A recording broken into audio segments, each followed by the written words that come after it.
Doctor বলেছে খালি পেটে কচুরি খেতে নাই, তাই আজ প্রথমে চা খেয়েছিলাম, কিন্তু আমার জাতীয় খাবারের কোনো বিকল্প নাই। বামনগাছি বিরোড বিবেক সংঘ ক্লাবের থেকে একটু এগিয়ে প্রায় 60 বছরের পুরনো ঘোষ টি স্টলে আজকে চলে গেলাম, আর এখান থেকে জলখাবারটা খেলাম। কোনো নাম আছে?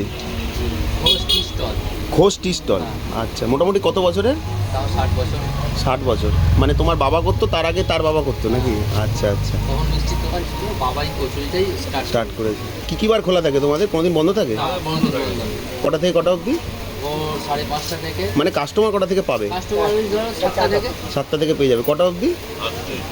7টা থেকে 11:30। আবার বিকালে এইটাই করো? বিকালে হ্যাঁ। আর কচুরি কত করে? 5 টাকা করে। 5 টাকা করে। তার সাথে কিসের তরকারি দাও? ওই আলু মটরের তরকারি? আলু মটরের তরকারি সকালে, বিকালে আলুর দম। চা 5 টাকা। 5 টাকার বড় ভার?